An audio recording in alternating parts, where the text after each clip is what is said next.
Hey, Algebra AB, this is Mr. Johnson here again for the video number 3 called Solving Equations with More Than One Variable. So we've already been solving lots of equations using the basic moves, but we've always been solving equations with just a variable x. And now we're going to start to see some other variables come into play. For example, think about the equation, this will be number 32 here, and think about the equation d equals rt. This means distance is equal to rate or speed times time. This is a pretty common equation. Now, you'll notice there's 3 variables in here. And what if I asked you to solve this equation, but solve for the variable r? That means we want to isolate r, or basically get this to a spot where we have r equals something. So if I think about what's happening to r in this equation, if I start with r, it looks like I multiply it by t, and I end up at the letter D. So in order to get back to just R, I would have to divide by T. So now if I think about the basic moves for an equation like this, D equals RT, I would divide both sides by T, and I would get R by itself on the right side, but on the left side, I would have D over T. And I don't know how to divide the letter D by the letter T, these variables, so I'm going to have to leave it just like that. There is no clearer answer other than D over T because there's nothing I can simplify there. We're going to try something else. What if in number 33, I had you solve a new equation? Let's say I did 3x plus y equals 8, and I actually asked you to solve for y.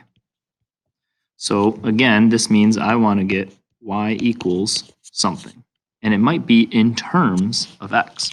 So if I think about what happens to y in this equation right now, I add 3x, and that gets me to 8.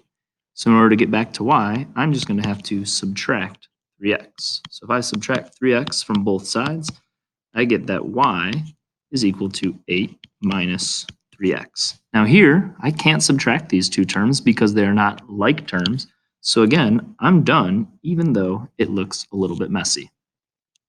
We're going to take the same equation in number 34, but this time I'm going to ask you to solve for x. So we're going to solve for x in 3x plus y equals 8. So if I off to the side think about what's happening to x, well, I'm multiplying by 3, and then I'm adding y in order to get 8.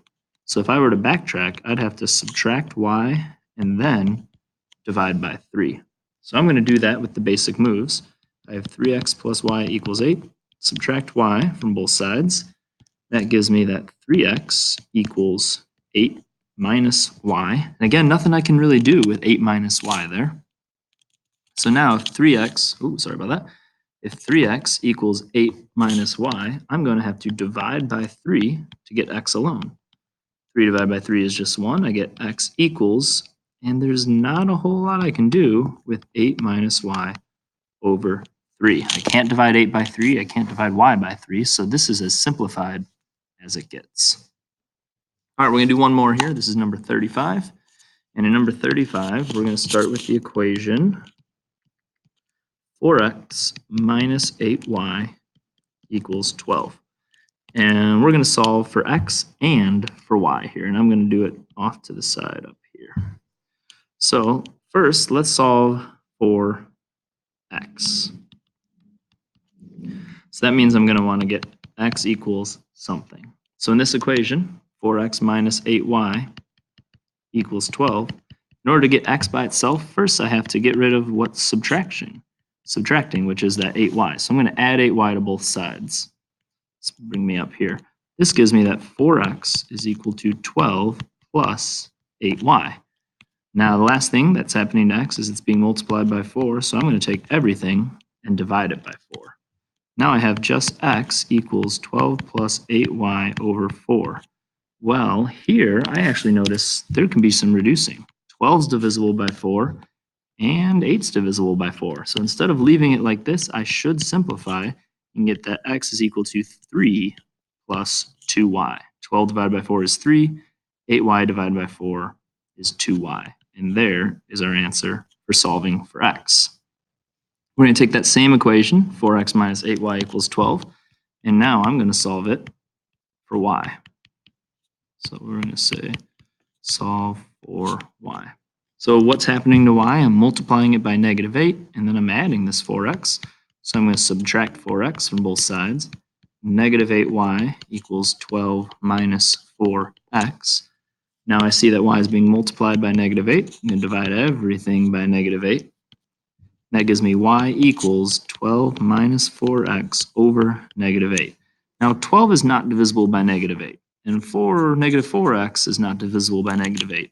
But I can reduce this. Notice that I can divide a factor of 4 out from all three of these numbers here. So really, y is equal to, if I divide out a factor of 4, 3 minus a single 1x, all divided by, factor out a 4 from that negative 8, a negative 2. A little bit funky of an answer there. All right, this is technically not wrong up here, it's just not simplified. So again, solving for one variable in terms of others can look a little bit nasty at the end, but it's the same type of steps, same basic moves as if you were just solving a regular linear equation. All right, good luck.